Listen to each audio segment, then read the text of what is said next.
제가 강조하는 것이 올바른 믿음.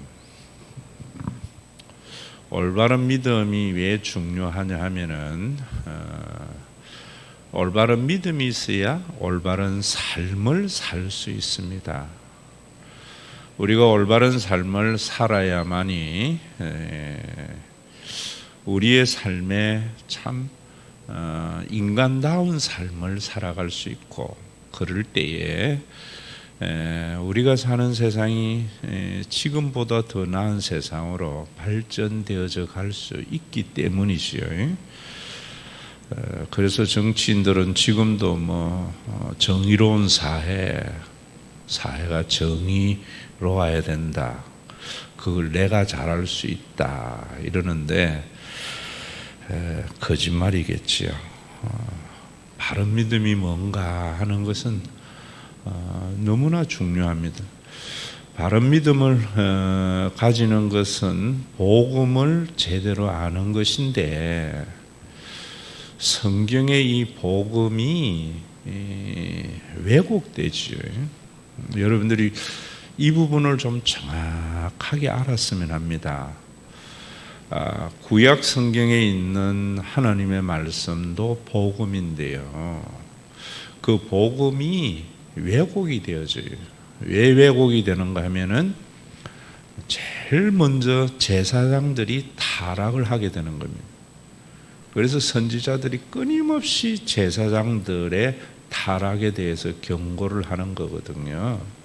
왜 제사장들이 타락을 하는가? 제사장들이 올바르지 못한 믿음을 사람들에게 주입을 시키면은 제사장이 굉장히 편하고 좋은 삶을 살아가게 되는 겁니다.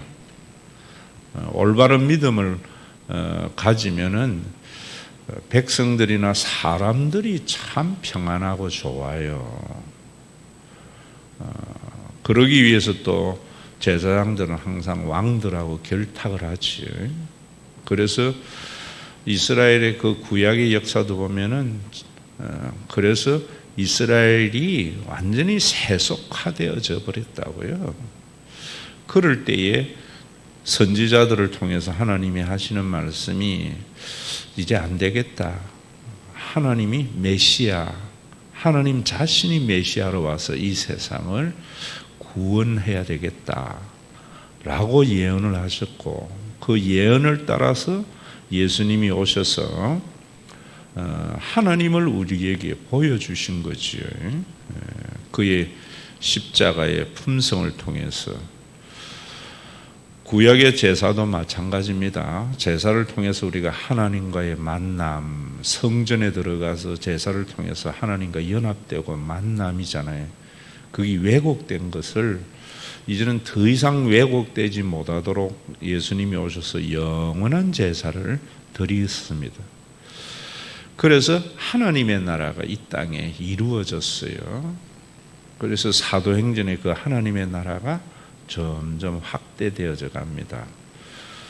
교회사를 보면은 그 하나님의 나라는 이제 요한 시대까지는 사도 시대라고 그러고, 그 이후에는 이제 속사도 시대라고 하는데, 속사도 시대에 폴리갑이나 이런 사람들이 다 순교를 당해요. 사도들도 다 순교를 당하는데, 왜 순교를 당했는가 하면은 그리스도의 복음은 그 시대의 가치관하고는 완전히 맞지 않거든요.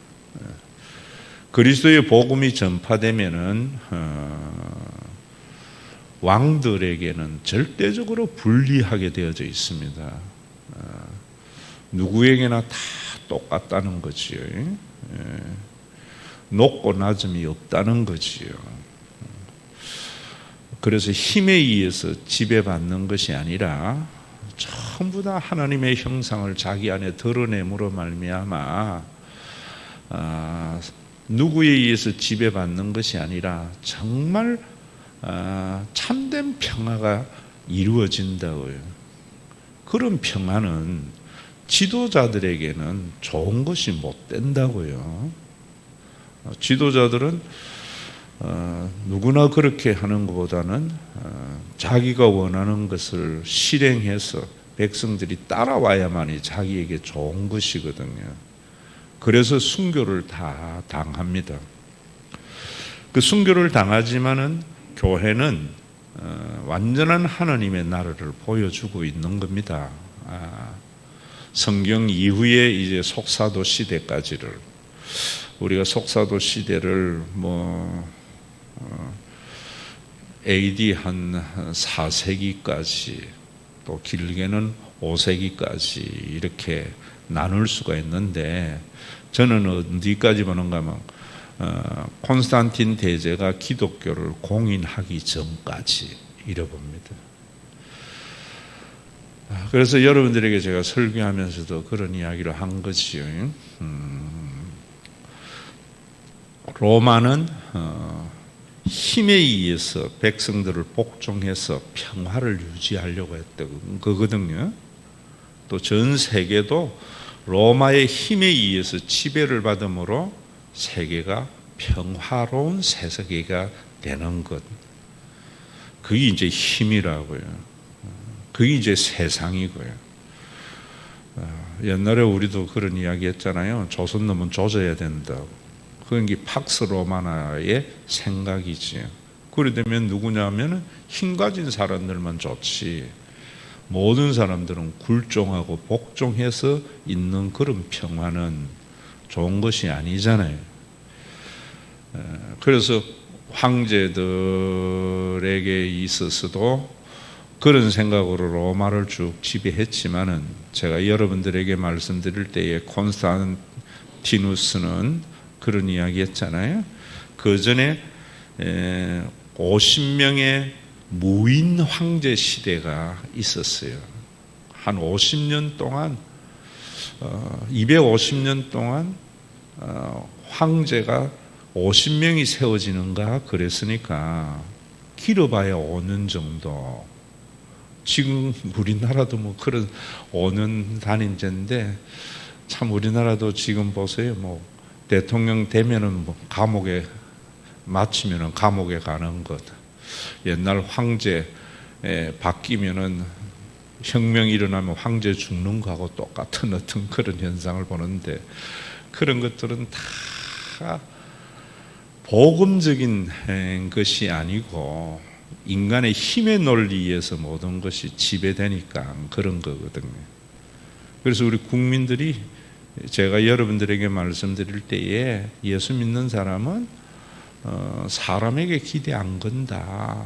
윤석열, 이재명에게 기대 안 건다. 왜냐하면 예수님만이 세상을 구원할 자이기 때문에. 그런데 왜 예수님만이 세상을 구원할 자인 것을 목사님들도 모르니까 교인들은 당연히 모른다고 봐요. 저는 이 시대의 비극이라고 봐요. 그래서 왜 예수님이 세상의 구원자인가 하는 것도 지금 오늘 우리가 함께 생각해야 할 부분들이고, 또 이번 주일날은 제가 이 부분에 대해서 여러분들과 확실히 말씀을 나눌 거예요.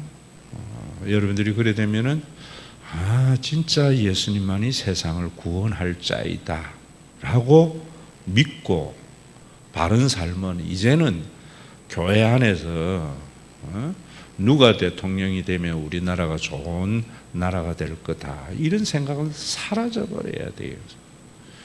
그래서 제가 여러분들에게 선진국이 되려면은 정치가 사람들에게 초미의 관심이 되지 않아야 된다. 그건 정치에 무관심이 아니고요, 누가 돼도 나라가 별로 바뀌는 것이 없는 나라들, 북유럽의 국가들이 그러잖아요.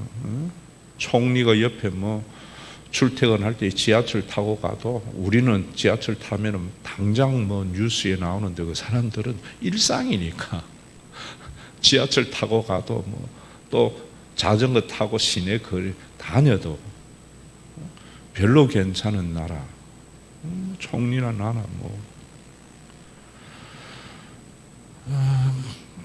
그런데 지금 우리 교회마저도 한국 교회 보수대요. 목사님이나 장로님이나 하면 어려워지잖아요. 굉장히 문제가 있는 거예요, 사실은. 여러분들이 믿음이 잘못되었기 때문에. 왜 잘못됐는가? 세속의 가치가 복음을 자꾸 영향을 주어서 복음이 세속화되었기 때문이거든요. 특히 우리나라 같은 경우는 유교의 가치관이 교회를 굉장히 세속화시키는 데에 많은 영향을 준 거지요. 이 석사도 시대까지만 해도 그래도 교회의 모습을 그대로 가지고 있었어요. 그래서 콘스탄티누스가 힘에 의해서 평화를 유지하는 게 아니구나. 무인 군인 황제 시대를 겪고 난 뒤에 로마를 자기가 이제 황제가 되고 난 뒤에 뭐로 할까 생각해 보니까 자기가 지배하는 나라 가운데에서 이 교회라고 하는 공동체, 나사렛 예수를 믿는 사람들의 모임은 참 희한했거든요. 로마 시대에 제가 말씀드린 대로 전염병으로 지금 이거 여러분 우리가 있는 코로나19 이런 거는 아무것도 아니었어요. 엄청난 사람들이 죽어나가는 그런 상황에 우리는 지금 그래도 코로나19 하면은 병상 없어서 난리인데 그 사람들은 길거리 버렸다고요. 그래서 병든 부모를 자식이 버리고 병든 자식을 부모가 버리는 이런 상황에서 제대로 된 지도자라면 얼마나 마음이 아프겠어요. 제대로 된 지도라면. 그래서 왕이 왜 이럴까? 어떻게 하면은 이 어려움을 극복해 나갈까? 이런 생각을 가지고 있잖아요.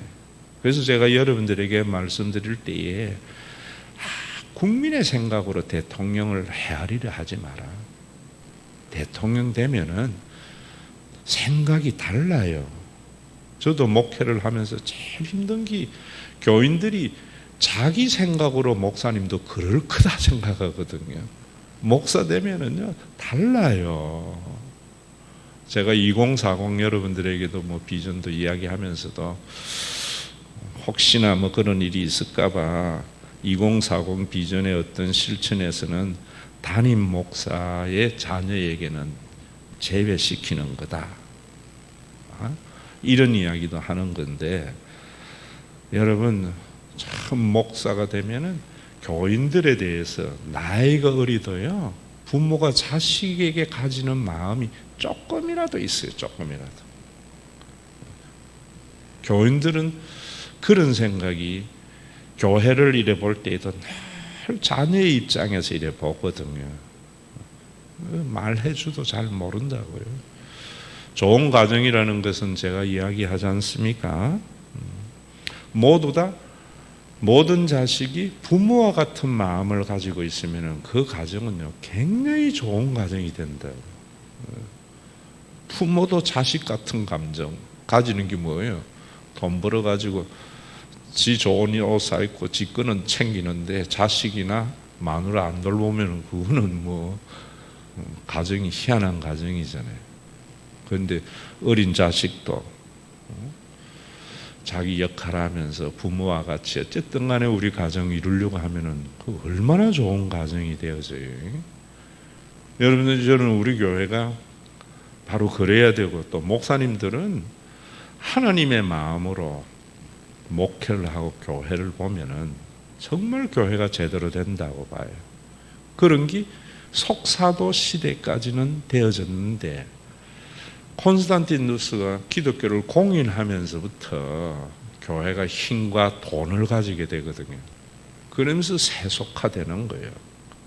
그때부터 이제 교부 시대가 되어지고 그러나 콘스탄티누스 같은 경우는 기독교인들이 그전에는 보니까 마게도냐 지역에 그 전염병이 돌 때에도 교인들은 지 부모가 아닌데도 그 병자 돌보다가 지가 병에 걸려가 죽어도 원망 안 하고 기꺼이 죽거든요. 여러분 보세요. 가족에 보면은 부모들이 어떤 부모들이 부모예요? 자식이 아프고 이러면 차라리 내가 아팠으면, 자녀가 무슨 사고로 죽거나 이러면 차라리 하나님 내 데리고 가지 왜 자식 데리고 가느냐고. 그 부모의 마음이거든요. 그거는 뭐 수양하거나 이런 게 되는 게 아니고요. 부모가 됐을 때에 하나님이 주시는 마음이라고 봐요. 그건 목사가 됐을 때에 가지는 마음이고요. 그러나 목사가 콘스탄티누스가 기독교 공인하고 난 뒤에 권력이 있는 교회가 되어졌을 때에는 그런 마음이 별로 없는 거죠. 그런 마음이. 오늘날 우리 한국 교회가 80년대 전까지만 해도요, 교단이 합동측 교단도, 제 아버지가 정치 1번지였는데요, 돈이 없었어요. 교회도 돈이 없었어요. 그러다가 이제 80년대부터 교회가 돈이 많아지면서 왜 타락을 했는가? 목사님들이, 저는 이래 봐요, 우선에 부모의 마음으로 교인을 보는 것이 없어져 가버린 거예요. 그러니까 당연히 교인들에게는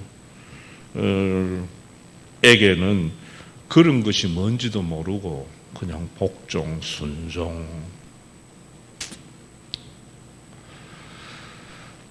그러니까 여러분, 기독교의 역사를 보면서 그 부분을 봐야 돼요. 그래서 제가 보는 건 이제 초대교회로 돌아가자 하는 것도 지금도 보면 뭐 초대교회에 나누고 뭐 이런 것만인데 아니에요. 복음이 확실한 믿음 속에서 올바른 삶이 있는, 그리로 우리 교회가 가자. 그거 안 변하려고 발부둥 쳐야 되는 거예요. 기도도 그것 때문에 해야 되고 예배도 그런 것 때문에 드려야 돼요. 그런데 지금 선포되는 많은 설교를 제가 이렇게 분석해 보면은, 특히 우리나라 같은 경우는 제가 이야기했잖아요. 우리나라가 19세기 말에 이제 기독교가 들어올 때에 주로 미국 선교사들에게 들어왔는데, 그때가 세계가 지배할 때가 제국주의 사관이 지배할 때예요. 큰 것은 좋은 것이요라는 생각들. 그래서 남을 지배하고 억압하고 확장해서 식민지에서 빼앗아서 가져오면은 부자가 되는 그런 제국주의. 당연히 여러분, 목사도 그 시대의 사람이기 때문에 그 시대 정신에 물들게 되어져 있어요. 복음이 있어서 시대를 비판하지 아니하면은, 선지자는 언제나 복음에서 시대를 비판했던 분들이거든요. 그래서 선지자들은 늘 고난을 당했고 속사도까지 그렇게 순교를 당한 것은 시대 정신의 순교이거든요. 그리고 신학적으로 근본주의 신학이라는데, 이제 그런 것들이 다 교리 중심의 신학인데, 언제부터 이제 교리가 생겨나는가 하면은 속사도 이후에 이제 교부 시대라고 그래요. 교리가 정착이 되는 것은 뭐냐면은, 복음은 역사적인 사실이거든요. 팩트거든요. 근데 이게 시대가 지나면서 역사적인 사실이 자꾸 신화로 꾸며진다고요. 그래서 그런 것들을 막기 위해서 교리를 만드는 거예요. 그래서 그런 사람들을 교부라고 그래요. 교회의 아버지. 교회를 수호하고 교리를 수호하는 그런 교부 시대. 그래서 잘못된 복음이 자꾸 신화하고 잘못되니까 그걸 올바로 규명하기 위해서 교리를 만드는 거예요. 그런데 제가 여러분들에게 말씀드린 대로 그 교리는 이단이냐 아니냐 이것을 가리는 것이 되어져야지 우리의 주식이 되면 안 된다고 내가 이야기하잖아요. 그런데 지금은 한국은 교리가 주식인 신앙생활을 하고 있는 거예요.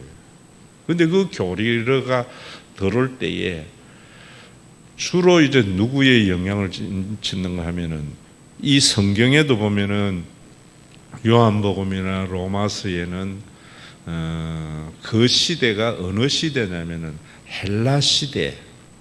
정치적으로는 로마가 지배했지만은 사람들의 세계는 헬라 세계관이 모든 걸 지배하고 있다고.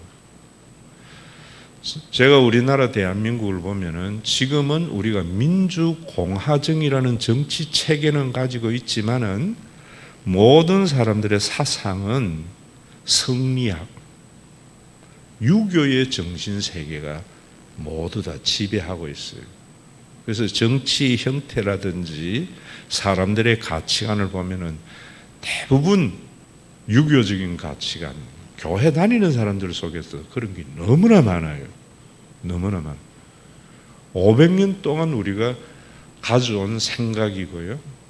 그 성리학이나 유교는 불교 세계였던 고려에서 조선으로 넘어올 때에 정도전이 그걸 가지고 조선을 세운 거 아니에요. 그러면서 제가 여러분들에게 말씀드렸잖아요. 그렇게 가져왔지만은 이 성리학이 사람들에게 제도와 가치의 모든 것을 지배할 때에는 언제쯤이냐 하면은 임진왜란 이후라고요. 임진왜란이 1592, 이성계가 세울 때 1392, 200년이 지나고 또 그 뒤에 한 몇백 년이 지나야지 그런 것들이 사람들의 가치가 되는 거예요. 그만큼 그런 것들이 사람들의 정신세계를 지배하는 것은 오랜 몇 세대가 걸쳐서 되어지는 거예요. 우리나라 지금 민주화 같은 경우도 마찬가지고요. 뭐 제도 만들고 법 만들었다고 되는 게 아니거든요. 좀 생각하면서 여러분들이 예수 믿어야 돼요. 그러려면 목사들이 좀 생각해야 돼요. 전부 교리를 신학교 때 배우고 나니까 제가 신학교 다닐 때만 해도 신학을 배울 때 여러분 보면 성경신학이라고 그래요. 신구약. 그 다음에 교리학이 이게 교수들 중에 최고였다고요. 지금은 이제 성경신학 쪽으로 많이 바뀌었는데 성경신학 하는 분들도 성경 해석을 보면은 교리의 관점에서 해석해 버린다. 복음의 관점에서 해석하지 않고. 그다음에 역사신학, 기독교의 역사를 배워요. 그리고 실천신학, 목회라든지 설교학이라든지 이런 것들을 배워요. 크게 네 가지예요. 제가 다닐 때는 이제 주로 교의 신학자들이 그 신학의 대표자였어요. 지금은 이제 성경 신학으로 많이 왔는데도 아직까지 저는 멀었다 이래 보는 거예요. 그 교리가 헬라 플라톤 철학이 지배를 하고 있었던 거예요. 오늘도 여러분들이 요한복음이나 로마서를 보면서 플라톤 철학을 알지 못하면은 정확하게 해석할 수 없어요. 그런데 잘못된 신학자들은 그 플라톤 철학이 로마의 한마디로 말하면 이원론이에요. 이원론. 이 헬라 철학이 요한복음을 변질시키고 로마서를 변질시켰다고 본다고요. 이건 잘못된 생각이에요. 저는 어떤 생각이냐면은 요한이 헬라 철학 사상에 있는 사람들에게 그들이 이해하는 단어로, 이윤론적 단어로 복음을 설명할 수밖에 없는 거예요. 제 생각같이 해야 되는 거예요. 안 그러면 성경을 절대적인 진리 아니고 상대적인 진리로 전락해버리면 큰일 난다고요. 오늘 같은 경우도 마찬가지예요. 여기 보면은 제가 여기에서 지금 못 나가고 있는데, 육신이 너희 속에 하나님의 영이 거하시면 너희가 육신에 있지 아니하고, 이럴 때에도 제가 지난 시간도 이야기했잖아요. 너희 속에 하나님의 영이 거하시면 존재론적으로 생각을 하잖아요. 이건 존재론적으로 여러분들이 하나님의 영이 내한테 있느냐 없느냐 해버리면은 헬라 철학이 되어져 버린다고. 헬라 철학이 되면은 어떤 존재는 선한 존재고 이건 악한 존재고 이래 되어져 버린다고. 예수님은 모든 사람이 죄인이다. 바울이 깨달은 게 모든 사람이 죄를 범하였으며 하나님의 영광에 이르지 못하더니 라고 이야기를 하고 있는 거예요. 제가 여러분들에게도 이야기할 때 이런 부분에도 사람을 보거나 좋은 것 나쁜 거 볼 때에 100이나 제로로 보는 사람, 저 사람은 훌륭해, 저 사람은 선해, 이 사람은 나쁜 사람, 이 사람은 천한 사람, 이래 보는 것은 굉장히 헬라 이분법적인 거예요. 제가 뭐라 그랬어요? 선한 사람도 악한 사람도 1% 차이다. 어쩌면 1%도 차이가 아니에요. 0.0001% 차이예요. 악한 사람은 10개 중, 또 뭐 여러분 가서 보세요. 감옥에 가는 사람들이 다 나쁜 생각하는가? 웃자다가 하나 잘못해가 감옥 가는 사람들이 얼마나 많아요. 감옥에 안 간 사람들은요, 다 선하고 죄 안 짓는가? 감옥에 안 갈 만큼 죄를 엄청나게 지어도 감옥에 갈 만한 죄 하나가 없기 때문에 오히려 평균치로 내면은 거기 가 있는 사람이 오히려 더 선할 수도 있는 거예요. 이런 게 복음적인 생각이에요.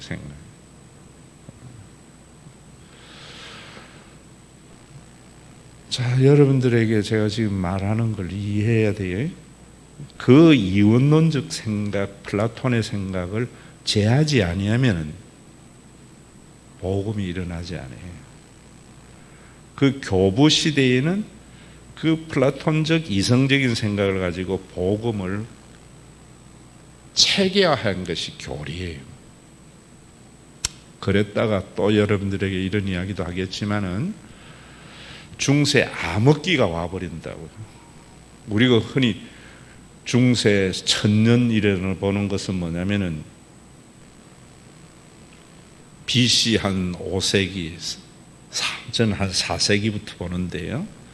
종교개혁이 일어나서, 종교개혁이 일어나는 것도 일어난 거지만은 계몽주의 사상, 인간의 이성이 이제 점점 발달하는 게 AD 14세기부터 해서 15세기쯤 해서 이제 사람들이 깨어나기를 시작하는 거예요. 그래가지고 이제 근대, 산업혁명, 오늘날 현대 이래 왔 거예요. 크게 보면.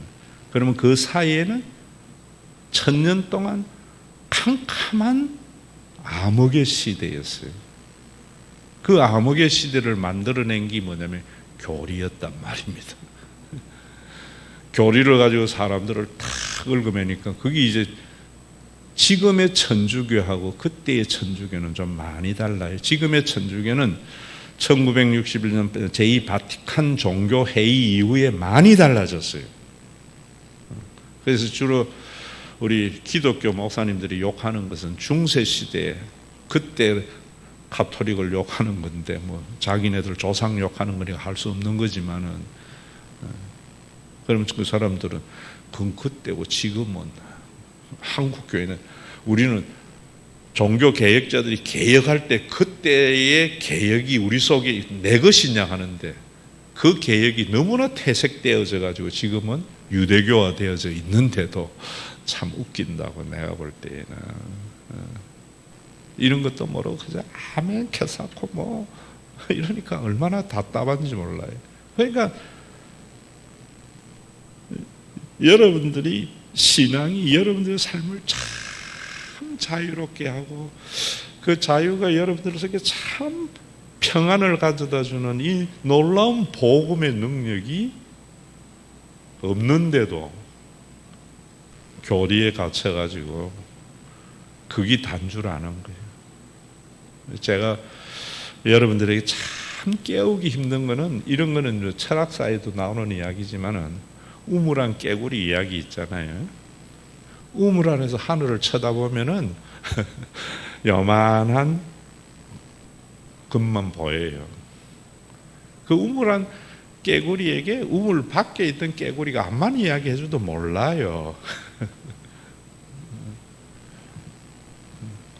교리라는 도구마에 갇혀버리면은요, 우물 안에서 하늘을 쳐다보면서 그게 단 줄 알아가지고 교회 안에서 자기네들끼리만 아멘 하고 있을 때 참 답답하다는 거지, 나는 볼 때. 근데 그 우물 밖의 세계를 이야기를 해줘도 우물 안에서 지가 본 거는 그것만이니까 헛소리 하고 있네. 저래도 되나? 이렇게들 생각하고 있는 거예요. 그런데 한 번쯤 맛보게 해야 되는데 우물 밖에 있는 그 복음의 놀라운 축복을 맛보게 해야 되는데 아직까지 우리 교회가 그것을 맛보게 하기에는 너무나 부족한 거예요. 왜 부족한가? 여러분들 한 사람 한 사람이 목사님이 말씀하는 걸 그냥 믿고 한번 해보면 되는데 자기가 본 게 그거니까 거기에서 안 벗어나려 하는 거예요. 내가 볼 때는. 그래서 다음 세대까지 그 다음 세대까지 하나님의 무슨 뜻이 그렇게 있겠구나 라고 생각을 하는 거예요, 여러분. 그 암흑에서 보세요. 우리가 그렇게 중요시 여기는 교리가 확립됐을 때에 세상은 교회를 말하는 것만 암흑 시대에 이른다.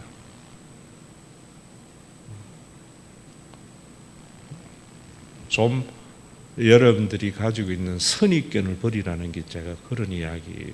선입견. 인간은 선입견 버리는 건 거의 불가능한 것 같아요. 그래서 우리 주일 학생들에게 올바른 선입견을 줘서 얘들이 이제 어른이 됐을 때에 조금 희망을 거는 거지요. 우리 교회만 해도. 그리고 제가 또 여러분들에게 비판하는 게 뭐냐면 스콜라 철학을 많이 비판하잖아요.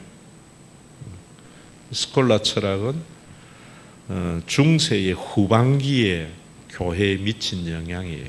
전반기에 교리를 만들 때는 플라톤이 영향을 미쳤고 후반기에는 아리스토텔레스가 영향을 미친 거예요. 철학에서 여러분 소크라테스, 플라톤, 아리스토텔레스 세 사람은 누구나 아는 거잖아요. 소크라테스 제자가 플라톤이고 플라톤의 제자가 아리스토텔레스인데 아리스토텔레스는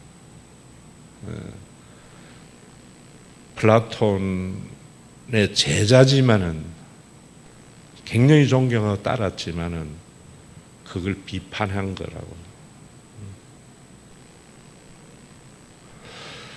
이 도입을 그렇게 변화된 게 뭐냐면은 가장 암흑이 여러분 기독교의 역사가 십자군 전쟁이잖아요. 거기 교리 속에 있는 도그마 속에 갇혀 있는 죽은 교회의 아주 극명한 모습이 십자군 전쟁이잖아요. 그런데 십자군 전쟁에 뭐 어린아이들까지 몇 차에 걸쳐서 하면서 얼마나 많은 사람을 죽이고 하는 일이 일어났어요. 그러는 가운데에서도 뭐냐면은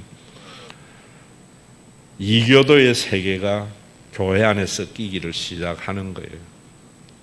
서양 쪽에 동방의 이런 신비 종교나 이런 것들이 이제 전쟁이라는 것은 항상 그렇게 문화가 섞이게 만들고, 그래서 계급이 고정된 계급이 이제 기득권과 모든 것들이 사라지게 만드는 또 그런 긍정적인 면도 있잖아요. 하나님이 참 그런 거 보면은 참 신묘막측한 것 같아요. 인간의 가장 제약이 만들어내고 나쁜 그 전쟁이 또 한편에는 인간의 어떤 그런 기득권이나 어떤 것도 변할 수 없는 것들을 변하게 만드시는 하나님의 그래서 제가 여러분들에게 그런 이야기 하는 거예요. 우리가 잘못한 것까지도 선용하여서 하나님은 이루어 가신다 라고 저는, 제가 믿는 하나님은 그런 하나님이세요. 십자군 전쟁에서 교인들이 이제 깨어난 거죠. 내가 믿는 하나님이 이방 신에게 그거는 중세의 교리에 갇혀 있던 사람들에게는 상상할 수 없는 일들이었거든요. 십자군 전쟁의 실패라는 것은 뭐 한 번 성공하고 계속 실패했잖아요. 그러니까 하나님이 살아 계신가? 이런 생각들이 교인들에게 만연되어진 거예요. 여기에서도 잘 나가야 돼요. 잘못 나가면은 이성적인 철학으로 가버려서 근대나 이렇게 되어져 버리면은, 지금 여러분들이 사는 세상이 참 살만합니까? 물었을 때 살만하면은 이대로 가자는 거예요. 저는 철학으로 가든지 뭐로 가든지. 근데 아니잖아요. 분명히 살림살이는 나아졌는데도 우리는 더 불안한 삶을 살잖아요. 왜? 복음이 없기 때문에.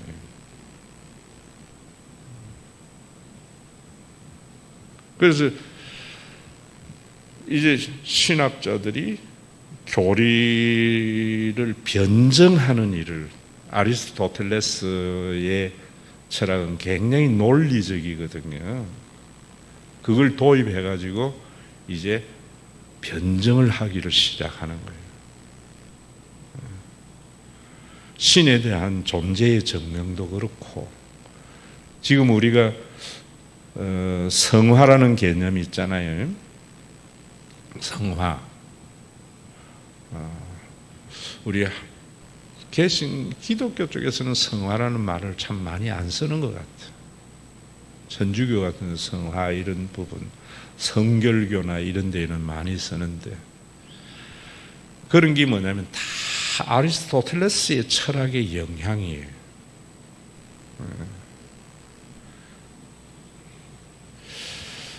저는 복음은 뭐냐면요, 선인하고 악인은요, 언제 우리가 높이 돌을 쌓아서 이런 걸 제가 여러분들에게 이야기할 때에 이름 뭐라 그래요? 상승곡선하는 게 기독교 아니에요. 기독교는 쌓인 상곡선이에요. 좀 올라갔다 치면 또 언제 또 내가 예수님 같이 됐다 치는 순간 가룟 유다가 돼버려요. 여러분들은 뭐 나는 그렇더라. 그러니까 좀 했다고 해서 뭐 어깨 힘줄 것도, 또 팍 떨어졌다고 해서 죄책감에 쌓여서 나는 안 돼 이럴 것도 없어요. 이게 있어야 되는데, 그런 어떤 신앙의 모습도 없는 것들이 바로 그런 영향들이에요. 그래서 제가 제일 복음을 성경 해석에서 보면서 배제하는 것이 교부 신학하고 스콜라 신학이다. 이거 가지고 배제하고 복음을 봐야 진짜 성경이 보인다라고 말을 하는 거예요. 지금 이 말 하려고 앞에 쭉 길게 한 거예요. 이 말을. 그래서 오늘 여러분들에게 여기에 보면은 이제 8절, 9절, 9절, 10절은 지난주 존재론적인 것이 아니라 관계론적으로 제가 여러 번 말씀드리고 11절을 하고 이제 12절을 넘어가야 되겠죠. 중요한 거는 바른 믿음을 위해서는 그런 것들의 영향을 받은 것을 배제하게 되면 올바른 삶이 나아요. 올바른 삶이라는 것은 소유의 삶이 아니에요. 억압의 지배의 삶, 굴림의 삶이 아니에요. 기독교인의 삶은. 내 안에 있는 하나님의 형상이 드러나는 삶. 그걸 한마디로 헬라 이분법적으로 하면은 영생, 생명 이러는 거예요. 제가 그럴 때에도 영생과 생명 할 때에도 여러분들에게 제가 지난주에도 이야기했지만은 수학의 공식이 외우듯이 복음의 공식의 몇 가지는 알고 있어야 돼요. 그래야만이 여러분들이 문제를 풀 수 있어요. 저는 교회의 목사님들이 이런 공식을 안 가르쳐 주니까 수학에 뭐든지 와서 교인들이 올바른 판단을 못하고 목사님에게 물어요. 구구단은 외워야 되잖아요. 로고 공식은 외워야 되는 거예요.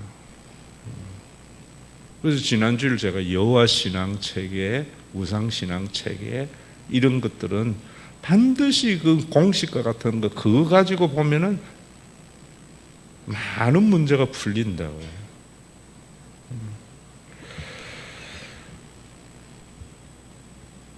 오늘도 여러분들이 여기에 이런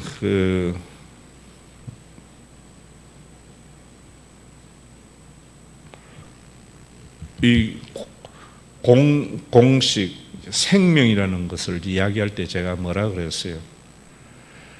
하나님은 영원하신 분이잖아요.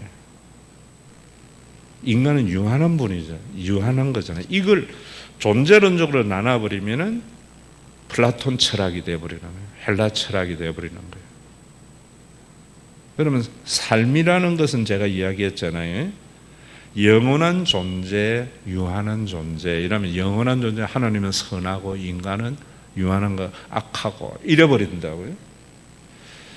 이런 게 복음으로 이해할 때에 지금 제 생각 따라옵니까? 이 공식적인 것은 제가 여러분들에게 말할 때 영원한 존재의 양태는 이 이제 빌립보서 2장 5절 같은 경우는 저에게 굉장히 중요한 공식의 부분이라 말입니다. 그런데 그 빌립보서 2장 5절 이하 11절까지를 해석이 진짜로 어려워요. 그런데 그 해석을 어떻게 하는가 하면은 오늘도 11절 해야 되는데 11절 다 못하겠네. 뭐 이거 안 해도 이런 이야기가 여러분들에게 중요할 수 있어요. 다음 주 하지 뭐. 그러면 빌립보서 2장 5절에서 11절까지가 이거 모르면 여러분들이 안 돼요. 빌립보 교회, 그러니까 전부 제국주의 사관으로 성경을 보는 사람들은 빌립보서를 가지고 선교에 써먹어요. 선교. 바울이 선교할 때에 빌립보 교회가 선교 헌금 보낸 걸 가지고 선교의 관점이 아니에요. 빌립보 교회는 여성의 리더십, 순두계와 유오디아 이 두 여성 지도자가 빌립보 교회가 여러분 어떻게 해서 세워졌어요? 자주장서 루디아의 집에서 교회가 세워졌기 때문에 옷감 장사, 당연히 여성 파워가, 우번 파워가 강한 거예요. 여성의 지위에 대한 것도 여러분들이 역사를 좀 알면은요, 언제부터 모계 사회가 남성 부계 사회로 바뀌어졌는가, 이게 왜 현대에 와서 다시 모계 사회로 가는가, 이런 것도 좀 알고 믿어야 돼요. 그 특징에 알아야만이 그 잘못된 것에 대해서 우리가 제대로 된 가치 판단을 할 수 있기 때문이지. 수요일 날은 좋아. 이렇게 자유롭게 많은 이야기를 할 수 있어서 주일날 할 수 없는. 그래서 수요일을 제가 예배를 하지 않고 그냥 공부라 이런다고, 형태도 달리하고 복장도 좀 편하게 하고. 여러분들 이걸 들으면은 주일날 설교가 아주 풍성하게 되고 성경을 여러분들이 많이 알게 되어져요. 빌립보에는 서로 주도권 다툼했거든요.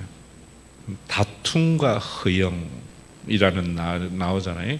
제가 다툼은 뭐라 그랬어요?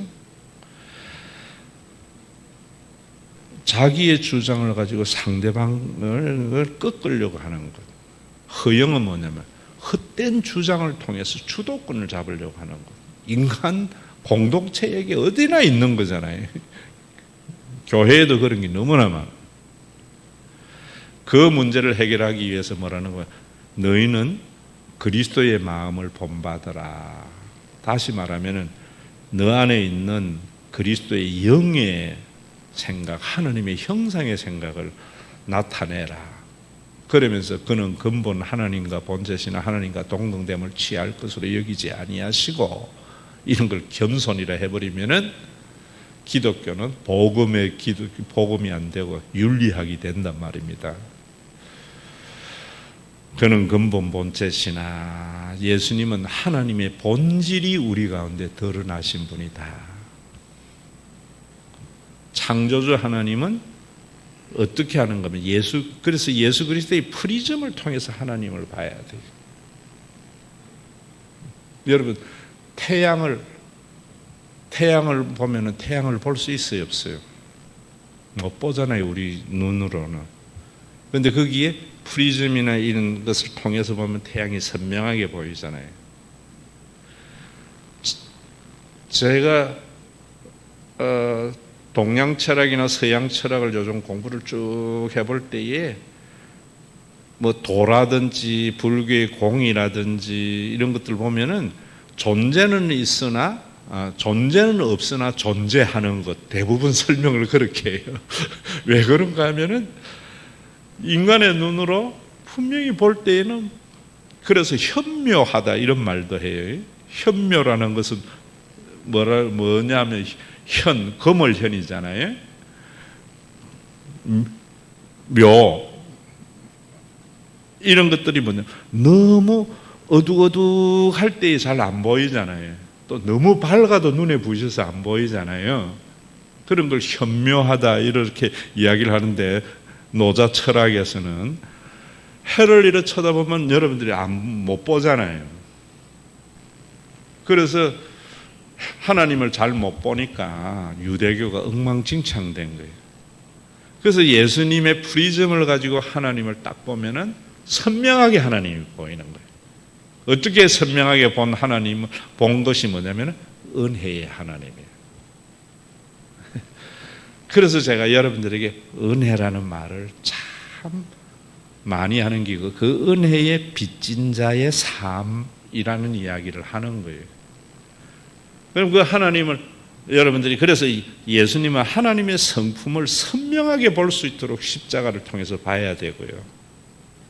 그 영이 우리 속에 와서 이제 보는 것만이 아닌 교회를 통해서 하나님을 경험해야 돼요. 교회를 통해서. 지난주일도 제가 어떻게 경험하는가라는 말씀을 드렸잖아요. 교회를 통해서 경험해야 되는데 자꾸만 기도의 응답이라든지 종교적인 현상을 통해서 해버리면 이 사탄의 역사예요. 이거는 여러분들이 이런 경험은 좋은 경험인데요. 반드시 그 경험이 그리스도적이어야 되고 교회를 통해서 확인되어져야 되는 거예요.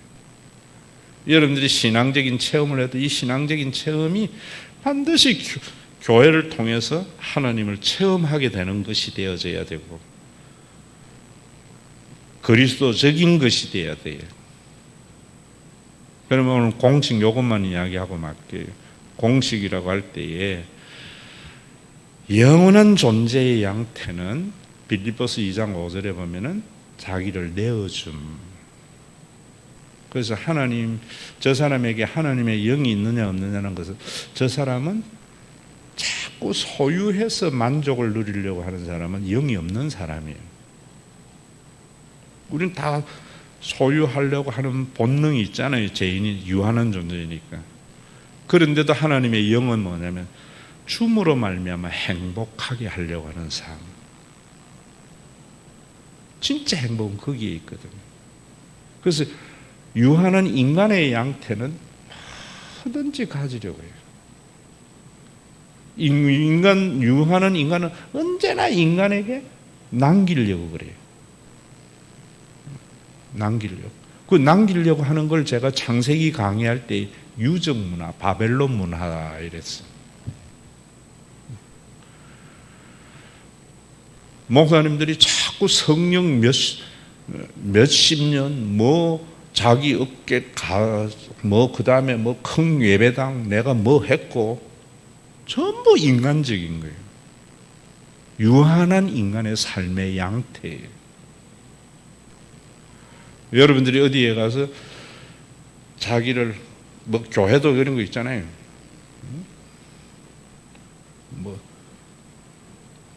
담임 목사면 어떻고 부목사면 어때요? 목사면 목사는 됐지 뭐. 그런 걸 가지고 그런 거에 막 신경 쓰는 거는 그 안에 하나님의 영이 작용 안 하고 있다고 보는 거예요. 저는 볼 때에. 하나님의 영이 있으면 그런 거 별로 중요한 게 아니에요. 호칭이나 명칭 이런 거 중요한 거 아니에요. 하나님의 영이 작동하려면 은혜가 있어야죠. 말로만 은혜 그런 게 아니에요. 자, 공식. 여러분들이 하나님은 언제나 내어주시는 하나님.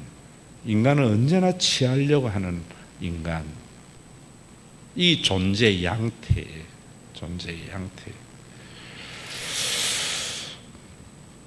자, 요걸 가지고 11절을 보면은 11절이 많이 보여요.